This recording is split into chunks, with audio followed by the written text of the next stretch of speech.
Blog Talk Radio.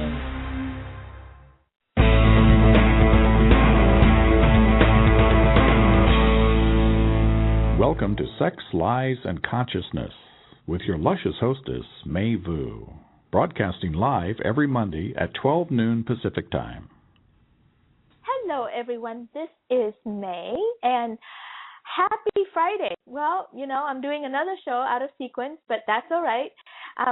And today I'm talking with a lovely, lovely young woman that I just met over Facebook. Again, all of my guests comes in through Facebook. It's amazing the gem that I find on Facebook. And we're talking about mastering sexuality. I'm doing a little bit of a play on words on this one because Julianne did a master on sexuality. And I tell you, I grew up finishing high school, being on AP, all this good high grades and everything. And then I went to school to become an engineer, that I can have a good job and all this stuff. I never thought to master in sexuality. Now that I'm 47, I wish I had, because that would have been so much more fun and so much to learn about. So I can't wait to discover more about what Juliana learned from her thesis and what she got exposed to, and really having an academic knowledge about sexuality. And the reason why I think this is important for the audience and bring it to you is that, I think we're so we learn everything from like we learn to eat by our parents showing us to eat every day. We learn to poop and pee, by lots of patience and lots of encouragement and lots of careful attention from our parents and caretaker and even preschool to help us learn to poop and pee, right? We learn to the alphabet. We go to school. We learn a trade. We go to school and all these things. And yet, one of the most important things about our life is our sexuality. We don't go to school for that. We have one stinking sex ed class in somewhere in middle school that scared the bejesus out of us and make it all bad, dirty, and wrong and tell us not to touch this thing. And that's it. Our parents are weird about it. Our teachers are weird about it. The kids around us are weird about it. The boys are weird about it. The girls are weird. And we expect to have a thriving life in this world around sexuality. Crazy. So anyway, I just am so thrilled that there are masters in sexuality now, and that I think we should really take some classes and learn. And so, Julianne, jump in, honey, and first introduce yourself. Give them a little stat about yourself, like your age and where you live, and what's this mastery in sexuality about? All right. My name is Julianne Carroll. I'm 30. I live in San Francisco. I've been there for about 6 years. And like you already said, I got my master's in sexuality studies at San Francisco State University. And in addition to that, I've done a lot of work in the queer community. I do coaching with clients around relationships and relationship skills and sex and sexuality. I deal with a lot of issues around open relationships or alternative or non-traditional ways of relating to people. So how did you get to be curious about things like that? Because I know, I did do something in college. I did have a minor in psychology, and oh my gosh, I thought that was like walking over the edge, just learning about that. But to be interested in open relationships and all that stuff at such a young age, like what were your childhood like, or what were you exposed to that has you be so open-minded?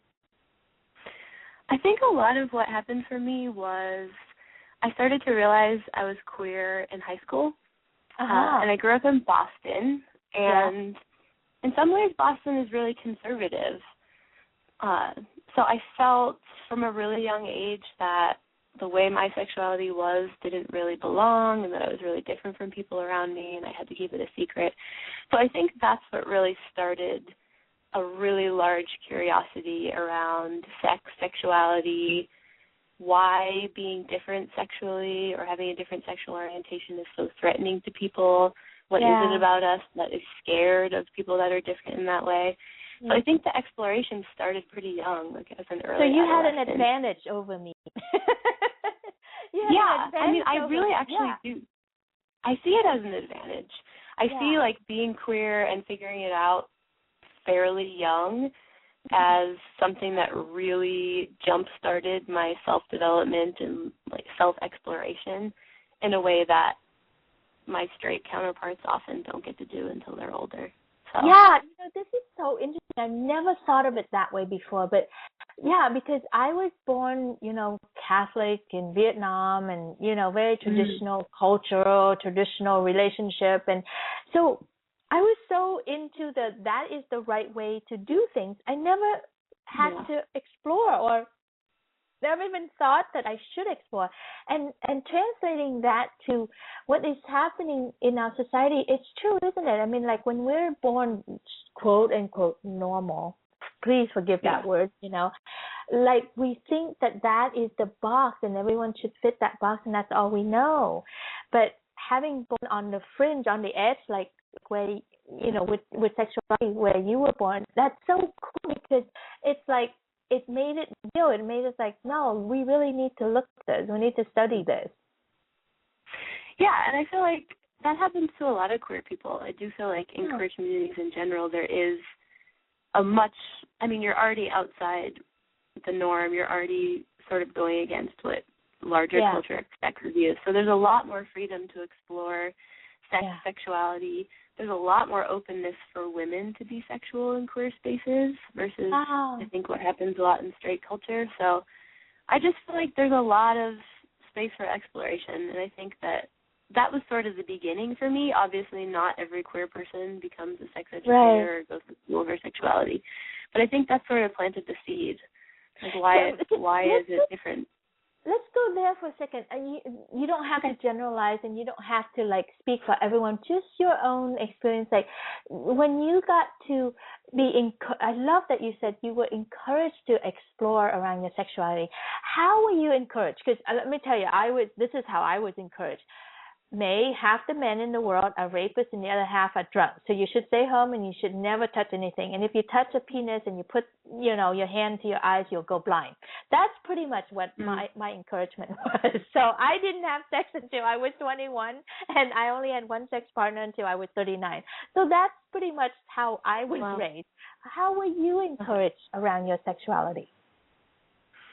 I don't know that I would say that I was necessarily encouraged around my sexuality. I think that once I came into the queer community, there was a lot more space. But, I definitely didn't grow up in a really sexually repressive environment. I think for the most part, my mom is pretty open about sexuality. I'd say she's pretty sexually empowered herself. She was always really comfortable talking about it. Yeah. I also come from a Catholic background, so I definitely had, my family wasn't very religious, but there was definitely, that was there, like definitely on my dad's side of the family, more than my mom's.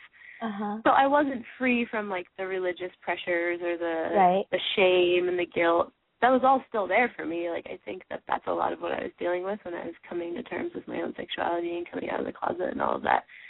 But I think, like, in my immediate family, I definitely grew up with the feeling that sex was okay, it was okay to talk about. I feel like there was a general sense of openness, but I also think that even with a general sense of openness in your own family, like, we're all still affected by the larger culture. So even though my family wasn't, like, particularly homophobic or wasn't particularly... How was being queer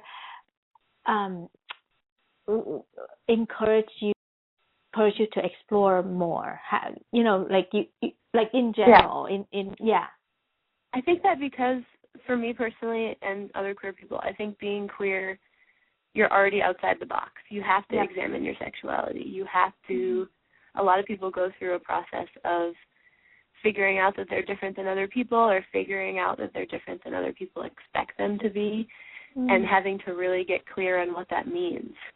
And I think that type of self-reflection and self-exploration opens up the floodgates to look at a lot of different things, to look at your gender, to look at who you're attracted to, why you're attracted to those people, how you want to express yourself. I just think that, when you challenge a really, really large societal norm, there's less pressure to live by all the other ones, and so it opens up space. So that's how I think being queer.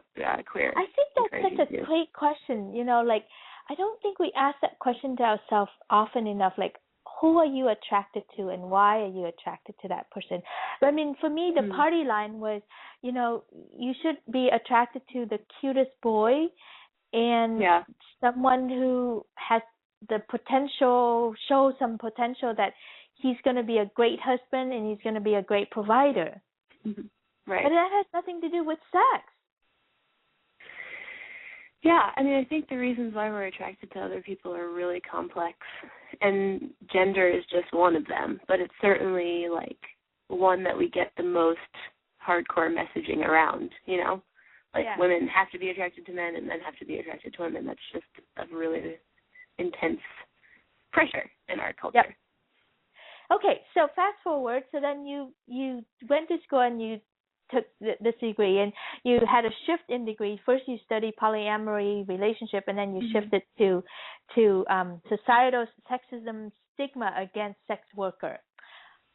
Yeah, stigma against sex workers and how it affects their work and their relationship to their work. Yeah, like, wow, that's a big ass topic. How did you get there, honey? How did I get to that topic? The poly one or the sex worker one? Well, let's start with the sex worker one, and then we'll work our way backward to the polyamory one. Okay. Yeah. Well, I live in San Francisco. There's a large community of people doing activism around sex work issues. Yeah. So just being a sex educator, being in the world of sex educators, I know a lot of people who do various types of sex work, and I see a lot of the stigma that they face. I see a lot of the struggles that happen, and I also think it's a really, really complex issue. But I just became interested in stigma in general, how stigma against certain groups affects their sexuality and their sexual expression, and then in particular women who do sex work, and like why they do what they do, and the culture, the feelings our culture has around sex work and how that impacts them. So, but that's also part of why I find this. I wanted to capture this conversation with you. It's just like, we see this, but it's at such a far away place, and you kind of came close to this arena.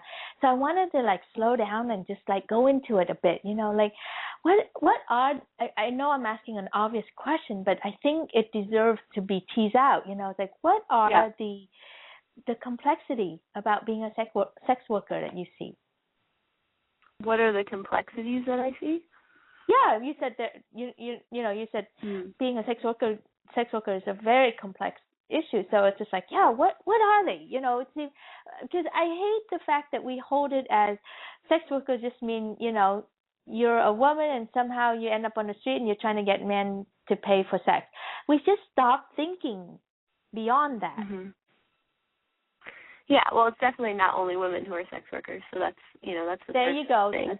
I think we're uncovering a lot of my stigma too. There we go. Let's start with me. I know. I mean, a lot of women are sex workers. There's lots of transgender people who are sex workers. There's men who are sex workers.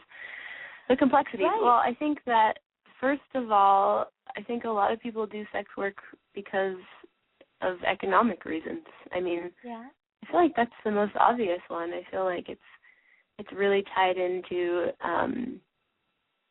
needing money, and it's obviously there's a large demand for sex, there's a large demand for sexual pleasure, so, and that's never going to go away really. So I think that our society kind of has conflict around it because it's obviously something, our sex and our sexuality is obviously something that's important, and a lot of people don't feel like their needs are being met in that way. So like a lot of other things in capitalist society, we commodify things, we purchase things to meet our needs, and sex is definitely one of those things. I think that it gets complicated because a lot of people are raised to believe that sex is supposed to be an intimate thing between two people who love each other, who are in a committed relationship, hopefully heterosexual, hopefully marriage, hopefully with children. So there's this like idealized circumstance where we're told we're supposed to supposed to have sex in a certain environment. Right. I'm seeing something here. It's like we were told to have sex as a relationship, as a tool in a relationship. We weren't taught to have sex because it's an expression or an understanding of who we are. It's almost like sex is a tool to get where we want to get, which is we want to be married, we want to have a companion, we want to have a lifetime partner, and we want to have children. And so sex is a tool. But we're never taught to have sex as an exploration. Recreation, exploration, healing tools, understanding ourselves tools, all that stuff. Absolutely. Plus, I think that when you're talking about female sex workers, I do think the stigma is considerable against women who are sex workers because women are told they're not supposed to be slutty, they're not supposed to be promiscuous, like regardless of a money exchange. But then on top of that, if you're having sex for money or if you're being sexual or whatever type of sex worker you are, you're not in a relationship. It's not headed towards marriage.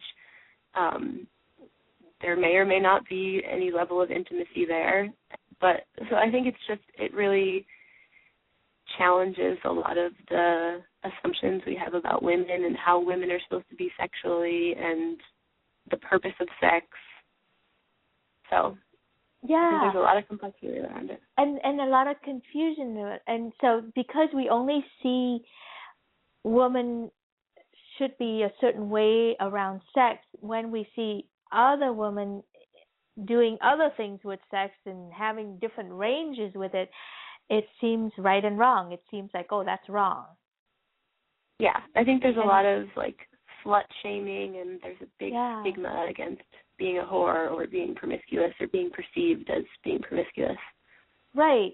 And it's all in us too, because we can't handle that in ourselves.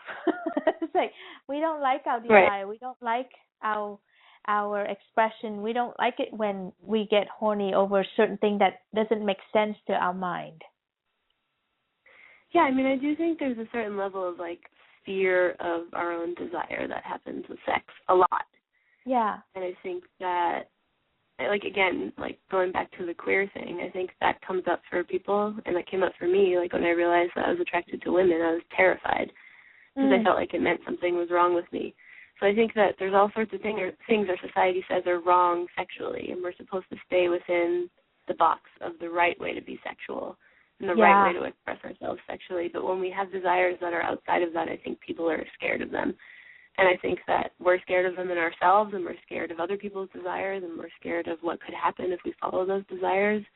So. Oh, yeah. I mean, I can so relate to that because I remember when I was married with my ex-husband, and we had a great marriage. We talked about everything, and I was in school in getting my master's degree, and I had a friend who was a lesbian, and she and we got along really well, and I just loved hanging out with her, being with her, and over the 2 years, our friendship just grew, and I just feel so comfortable with her, and then I felt attracted to her, and I didn't know what to do with that. And then I went home and I told her that, and I told him that, and I was just kind of really scared. And I went through a whole weekend of really just allowing myself to tiptoe in that water of oh my gosh, could it really be true that I'm attracted to this woman, beyond what's appropriate, what I thought, see, the word appropriate comes in. And then I was just kind of oh my God. And then what does that mean about me? And here's the biggest thing for me to look at was it was all about social economic placing in society. So for me, it was I'm an Asian immigrant person, so I self-identify as an Asian immigrant person. It comes with a whole set of thinking, what I'm entitled to and what I'm worth and all that stuff that I had to undo. And then so I married a white guy, so it somehow intuitively felt like I elevated myself in the social scale. Right? Somehow I'm safer, and I'm more in than out. I don't know what I'm in, but I'm more in than out. And then the thought of leaving him and being with a woman, I felt like I just dropped down some invisible ladder all the way to the bottom. Mhm. And I couldn't let that happen. And it was just so fascinating to me.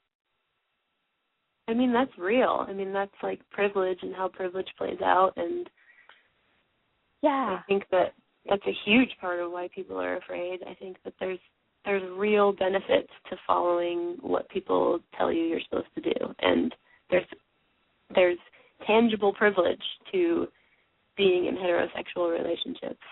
And, like, you know, it's real. It's not Yeah, it's not made up. This is how society runs. It's just that we are not verbal about it. It's very intuitive, and it's also just like, oh my goodness. And so then back to the sex workers. So the female sex worker have this stigma against them, right? Our confusion about how women should be around sex get put onto them. The whole needing money and poverty gets put onto them. Totally. And are they treated differently than male sex workers? I think so. I mean, I didn't Tell me what you found out. Yeah, so I interviewed female sex workers in San Francisco, female woman identified sex workers. So I didn't interview any transgender sex workers. And I interviewed one woman who was a former call girl, one woman who ran her own bachelor party service, a couple women who work at the Lusty Lady in San Francisco, someone who does BDSM, pro-dom work. So I didn't interact with many male sex workers, but I really do think that there is a difference in the level of stigma, because I think that our society expects men to be sexually promiscuous. That's just what we expect. We think that, like, oh, that's just how men are. Men want to have sex all the time. Men don't want to be monogamous. Like, these are all stereotypes we get told. But it's acceptable for men to have sex with a lot of people. Like, men don't really get shamed for being slutty. Men get praised. Men get called studs or, like, congratulated on sexual prowess or whatever. So, I mean, I think that, like, you can't ignore, like, the gendered aspect of stigma towards sex workers. I think there's stigma on the whole in general against sex workers, but I do think it's particularly severe for women because of these ideas we have about sexuality. Well, one of the things that I just got in touch with for myself when I'm listening to you is, like, I'm like, oh my God, I had this. This is why I love calling my show Sex, Lies, and Consciousness, because we're talking about sex, busting up my lies, and then, oh God, my consciousness is just raised. You know, it's like, oh, there's another blind spot for me. So what I'm getting is, like, when you said about female and male sex worker, I saw a clear assumption. I'm like, oh, when I think of a male sex worker, I think of he's there to serve men. So then he, in my mind, get put in the box of this is about gay men. So it's isolated, it's over there, so it doesn't threaten my heterosexual world. And then I'm like, well, how do you know, right? And then I'm like, well, what are the number of male prostitutes for women? Is that a demand? Are there women using that? You know, that kind of stuff. So I'm like, oh my gosh. So when I think of it that way, then somehow now I can feel it's more threatened or more into my backyard or something. And so you feel more threatened by that than, like, the idea of, like, heterosexual male partners seeing female sex workers? Yeah. So so see, all of these things are just unconscious stuff that I didn't know I have, right? So it's just so fascinating for me to see, to have the stigma that, you know, a male sex worker is there to serve men, and so that's not related to me. So that's okay. They're just a small number of group, and I just overlook them. They don't even exist in my book, right?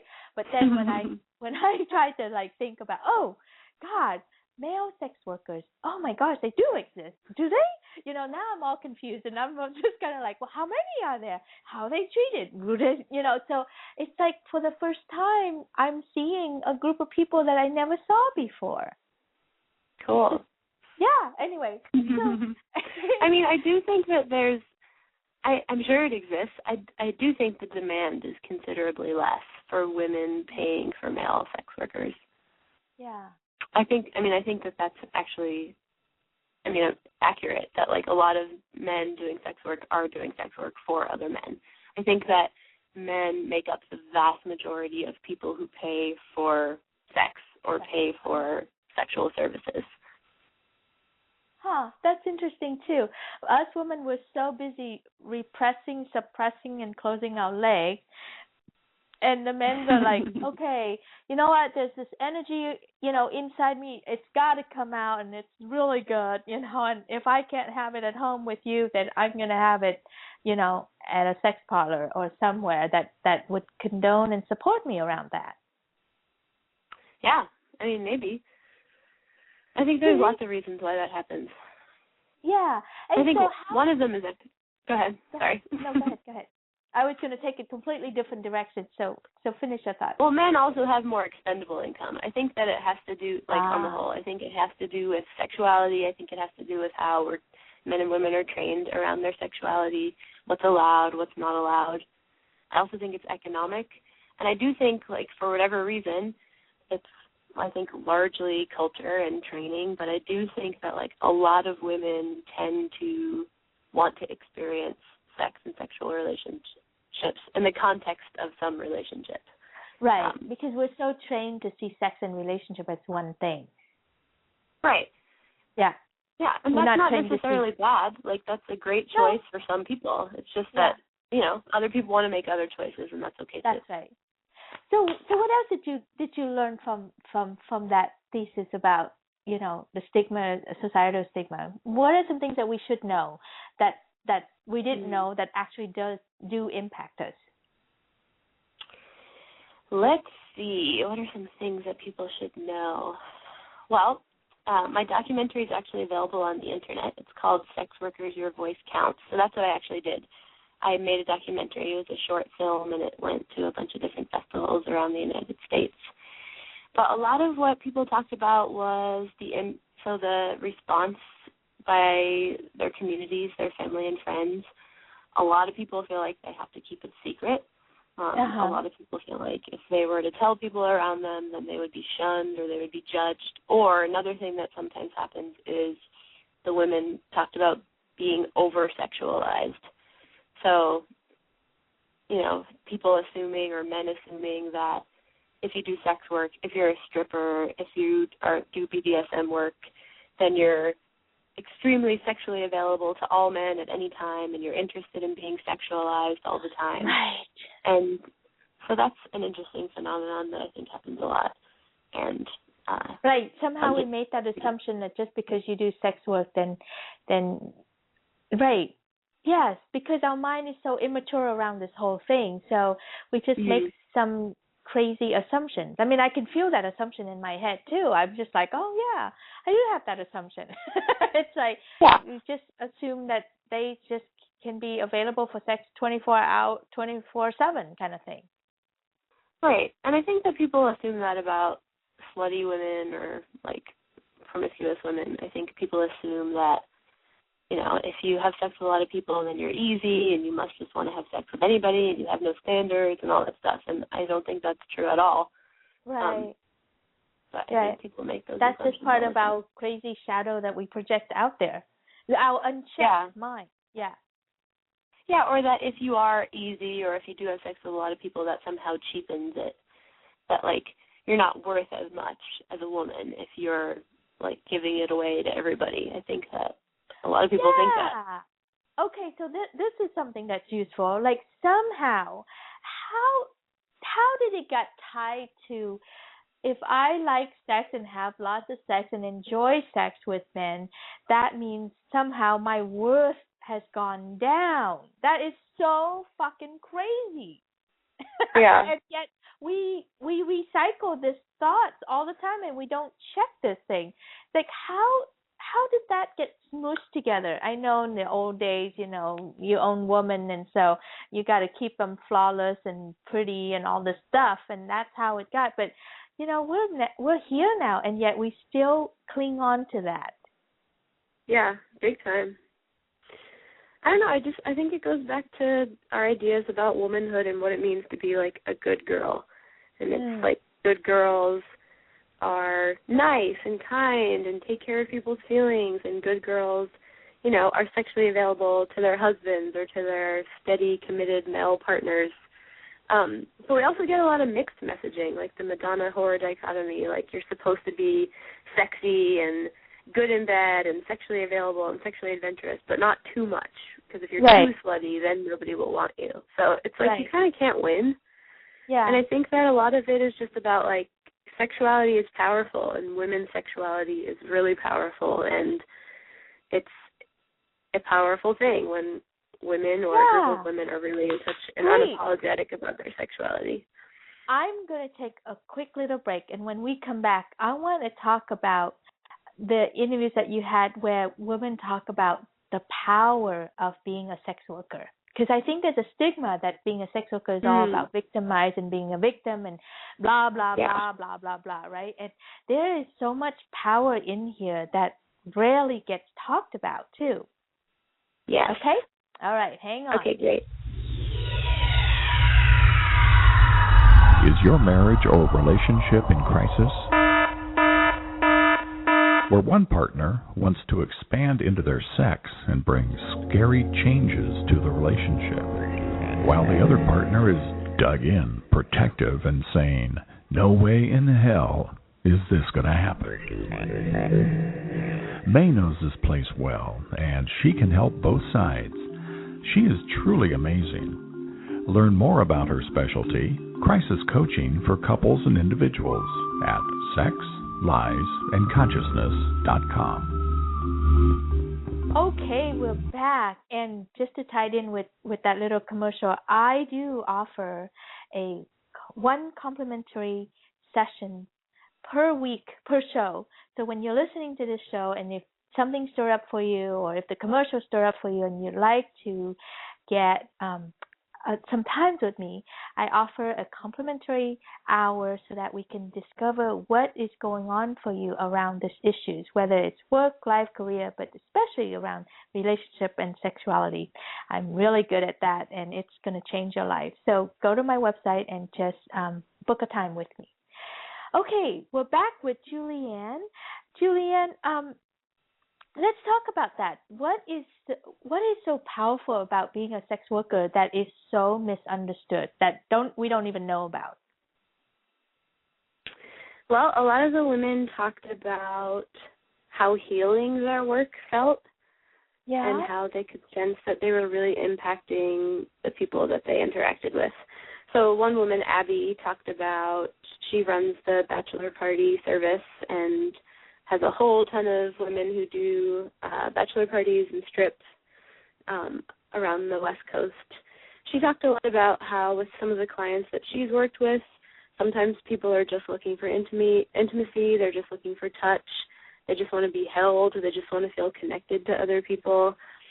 So I do feel like it takes a lot of work around connection, around how to be intimate with other people. I think it's like being a therapist in some ways for some women. That's how some of the women described it. So I think there's this stereotype that like it doesn't take any skills or any work, and you just like dance naked or open your legs and fuck somebody and that's it. And it's really not true. I do think there's a lot of skill involved that people don't necessarily see. Well, have you ever done pole dancing? I've taken a couple classes. Yeah, like to me, it's like I have. I actually have a pole at home too. But to me, that's the crazy part. It looks so easy, and it's like, oh, come on, that's just pole dancing. What's so hard about that? Oh my God, you get on that pole, and it's incredibly difficult, and lots of muscles that you don't know you have, that you need to have, and all this stuff, and to even flip and go upside down, it's just crazy, right? So to me, that's absolutely. I'm using that as a metaphor to compare to this, which is like, hello, this is like, we think that all you have to do is open your legs, but oh no, there's so much art and so much skills, both physically and emotionally and spiritually, to really do a good job at this. Yeah, and I think also the really important thing to remember, I think whenever anybody works in any form of the sex industry, and that could be even things that aren't about having sex at all, so coaching or sex therapy. Yeah. I think that because sex is such a delicate topic for so many people, there's so much charge. People carry a lot of shame, people carry guilt, so much feeling, and so much of who we are can get tied up in our sexualities. So I feel like you know, are a recipient of that all of the time. Mm-hmm. And you have to be able to learn how to navigate those energies and how to work with those energies. And I think that it's not easy for people. I think that you have to figure out boundaries, just like in your sex life in general. But I think you have to be really firm about boundaries. You have to be clear about what you are and aren't willing to do. And I think especially when money comes into play, that can get really complicated for people. Yeah, really. And it's so interesting because I do know a very dear friend of mine. She's a high-end escort, and she comes back just glorious. When she goes to an event, she gets gleeful and excited in the beginning, and then she does her event. I've never had the pleasure to attend one of those yet, but then afterwards she just like high over the moon of like the healing quality, the joy that she had, the enjoyment that she had, and the gift that she was able to give to the men, and vice versa, and it just benefits her hugely. Yeah, for sure. And I also I say that because I don't think sex workers' stories are really featured well like that. You know, in movies, I can't think of a movie that was really portray a powerful sex worker that lives happily ever after and does amazing things. You know, there's always some tragic ending to them and all this stuff, and I just think that's not always the case. It's not always the case, and it is really complicated though, because you know there's a huge global industry around, you know, coercion into sex work and like underage people getting into sex work, and that's right. That can't be ignored. But the thing is it is complex. There are some people who gain a sense of power from it. It is a valid form of employment if someone wants to do it and chooses to do it. There's a lot of people who don't get to choose. There's a lot of people who don't want to, who have to. So it's important not to silence that and not to exclude those stories, and that's a huge, that's a huge amount of people that have that particular experience. Absolutely. Yeah, and that, I'm like, don't even start me on that one, and especially being a Vietnamese woman, there's a deep connection to that pain of how Asian women are being kept, stolen, forced into these things, both by their parental and their societal and their social economic system, or literally being forced into, physically being forced into that. So it's just like, you're absolutely right. And there's so much of that story and a few very small handful of the story, like my girlfriend, or the importance of this, seeing this as a healing work or sacred healer work instead of a disgusting thing where men just go and take advantage of disadvantaged women or people. Yeah, and I think that's sort of why I wanted to look at stigma in sex work, because I feel like so much of why sex work is the way it is because of that stigma, and that's what I wanted to really talk about. That it's not that inherently it's bad to do this, or it's inherently damaging to have sex in exchange for money, because that's actually just not true for some people. But I do think that the context of the context in which you're doing it is so important. So if you're in a culture that completely stigmatizes it, says that any woman who does sex work is a total slut and is worthless, and this, that, and the other, like, that's obviously going to shape your experience of it. So I really wanted to tease out, you know what I'm saying? Yeah, totally. I think I just saw something. You just turned a light bulb on for me, because it's like all this time, society, when we protest against sex worker and all this stuff, we're like feel like no more noble, no, I'm I'm doing a noble cause to protect society and protect these women and everything. But in a way, we're the perpetrator. We're the one who could cause damage to them by holding on to this stigma, by not challenging our own assumptions and misunderstanding, or whatever that we have around this. That we're the one that separate them. We're the one that hurts them. We're the one that makes them feeling less than and cause damage to their life, actually. Yeah, and I think it's a matter of figuring out what you're actually speaking against, because it's important to speak against violence and coercion and abuse of people and forced slavery. Those are important things to speak against. But if a lot of it is tied up in a sense of morality about it being right or wrong and imposing that on other people, I think that's where it gets dangerous. Yeah. Nice. Great distinction there. Thanks for pulling that apart. So we have about 19 minutes left, and I want to spend some of that time talking about polyamory. That's the other place that you were studying for a while.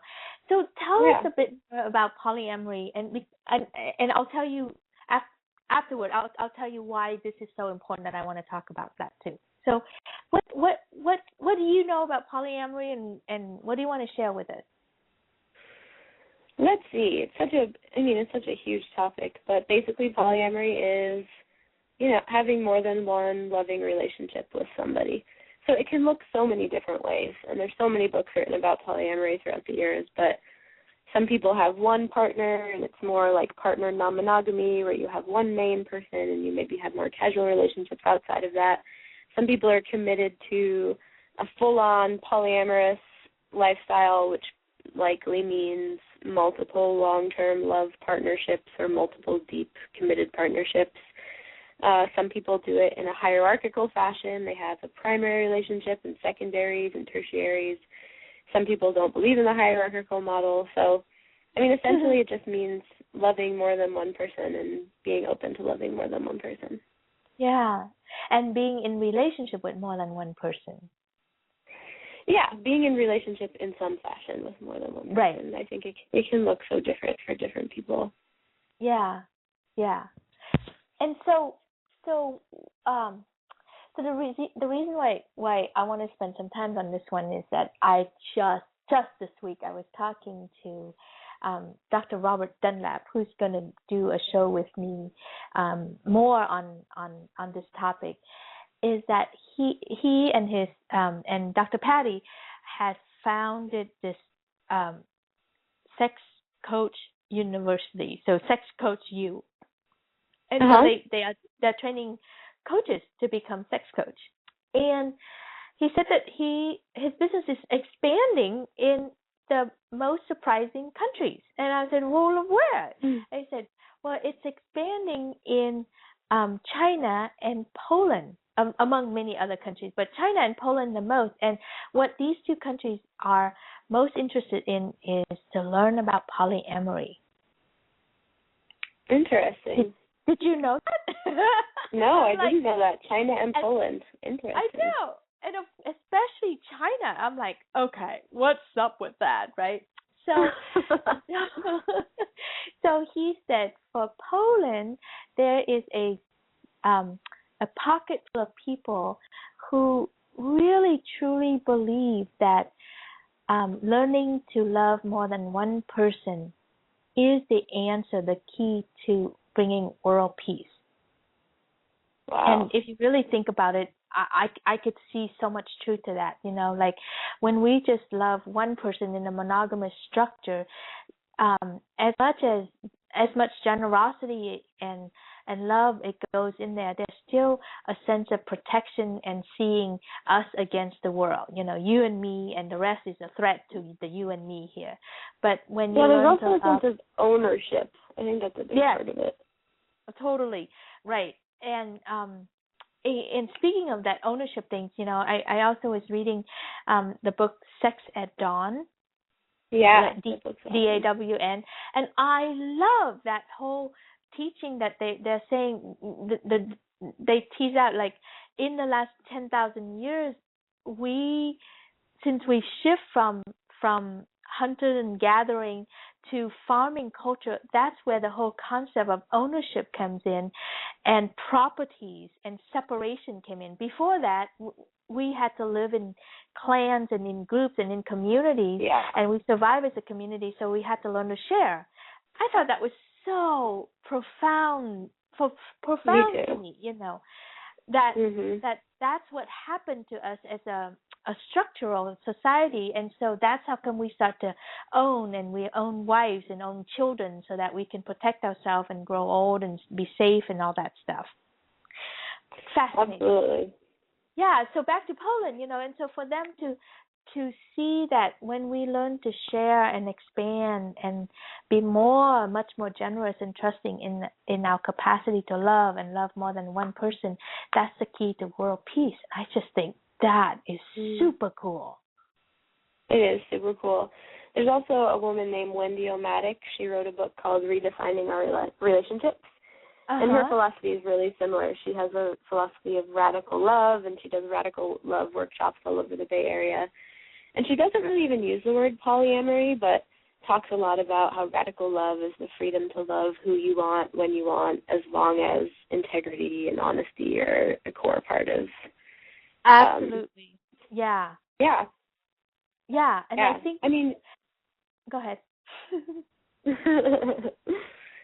I think that's where it's hard work, though, because I think the philosophy is inspiring and the philosophy is beautiful, and it's absolutely true. I agree. I think that if we could learn to love more than one person, if we had a larger capacity to love, that would absolutely lead to a more peaceful planet. And at the same time, like, we're so entrenched in the way relationships are supposed to be, and we've been taught that monogamy is how it's supposed to be, and we're supposed to have this type of relationship with other people if we're in a monogamous relationship. So it's just a lot to break down, and there's not a lot of support for it. There's not statistically a ton of people doing open relationships and poly relationships. There's a lot of people cheating on each other, so we know that it's not actually easy for most people to be monogamous, but it's almost less taboo to be in a monogamous relationship and cheat on someone than it is to be in an open relationship. Oh my God, I can't tell you. Oh my God. So in my last 5 years of my marriage with my husband, we actually agreed to open up our marriage. And it was very open. Nobody cheated on anybody. We were very innocent, and we thought that should be easy just because we had a good relationship. Oh, no. Anyway, that's beside the point. So I chose to be really open about that with my closest friends.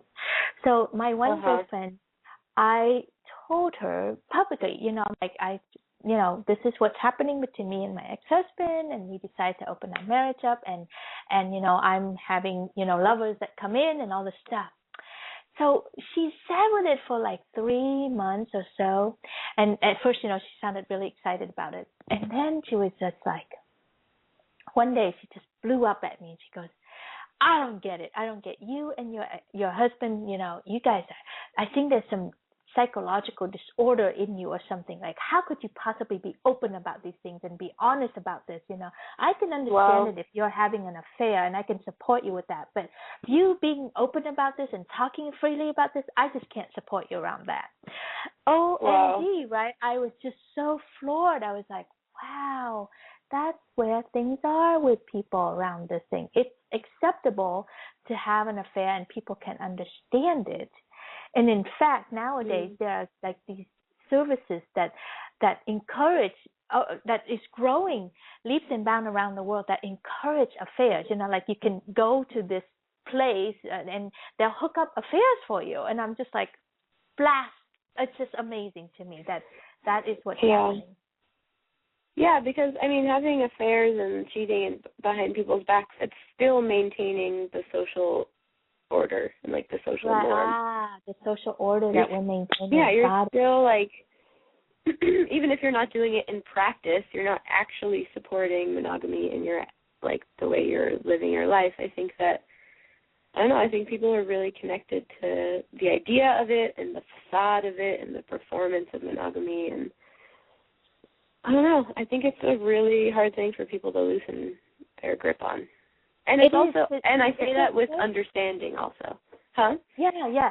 No, I totally understand this place because I'm in it too. You know, it's just like on one hand, it's like it's so much safer and there's so much more peace when you're monogamous with someone. It's like, you know, we're not threatened.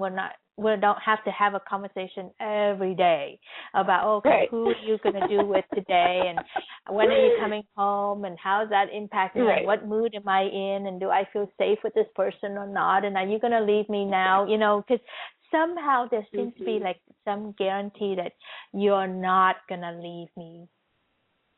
You know, like there's an illusion. If you're monogamous? Yeah, exactly. Yeah.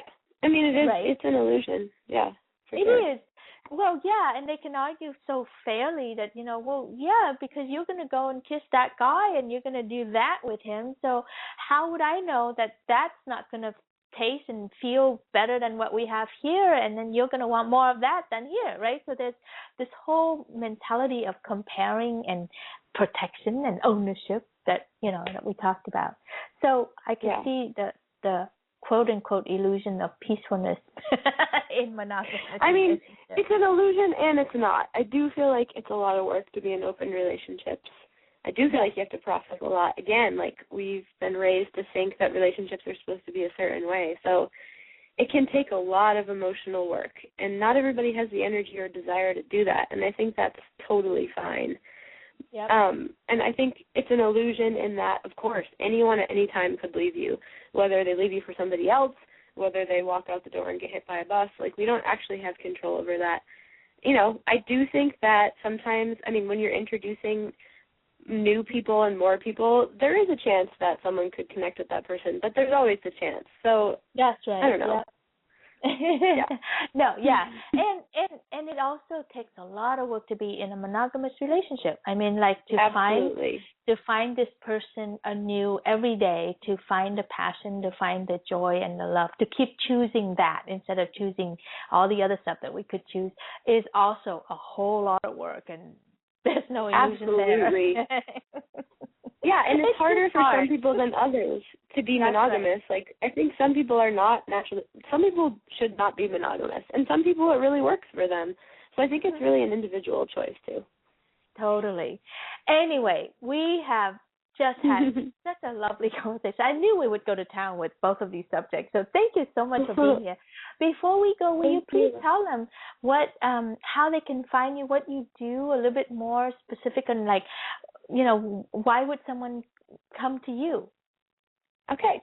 So I do workshops all over the country pretty much. I've done workshops at Good Vibrations in the Bay Area and in Boston, so a lot of different sex-positive stores. You can find me on my website. My website is www.juliannelovesme.com, and you spell my name Julianne. So what I offer in addition to workshops is I do one-on-one coaching sessions with clients. Mm-hmm. So I meet with people over a long period of time or shorter blocks of time, and I work with people around relationship issues, sex issues, sexuality issues, and a lot of my specialty does go towards people who are in queer relationships or in non-monogamous relationships or negotiating some type of non-monogamous relationships. But I work with a broad cross-section of people, and all the information is on my website. Excellent. So JulianneLovesMe.com. How fun. JulianneLovesMe.com. That's a great URL, by the way. That's very savvy. Thank you. Congratulations on that one. Thank you. But do you get clients that mistaken you for a sex worker, or wanting, like, thinking that as part of the service that you will, right?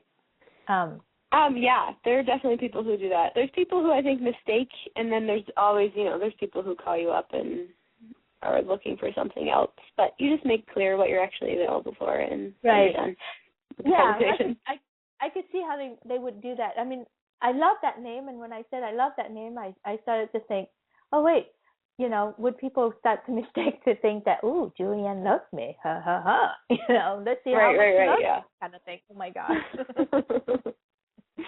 And so it is. That's we get projected on all the time. So anyway. Yep, it comes with the territory. thank you so much, everyone, for listening and enjoying this show. If you enjoy this conversation, please share and like the show and share it with your community and your friends. And also, I also do a bi-weekly Google Hangout on sex, anything sex related actually. And there on the Hangout, I bring together like 5 to 10 other players and other sex experts and all this. My community come together and we talk real about what we're facing, what's happening with sex and anything sex related. So it's really fun and dynamic. And the next one is this coming Thursday, which is July 11th, I think. Oops, sorry, my calendar went away. Yes, July 11th, so next Thursday at 6 p.m. Pacific. So the Google Hangout is on then. And it's going to be on orgasmic meditation. If you don't know what that is, this would be a great conversation for you. It's a great spiritual practice that involves using your clitoris. How fun could that be, right? So much better than sitting on a pillow. And and then if you do know about orgasmic meditation and would like to join the conversation, just RSVP and let me know. So it's on Google Plus, Sex, Lies, and Consciousness Radio Presents. So anyway, have a wonderful week, everyone, and great weekend. And I will come talk to you on May. Thanks, Carol. Thank you.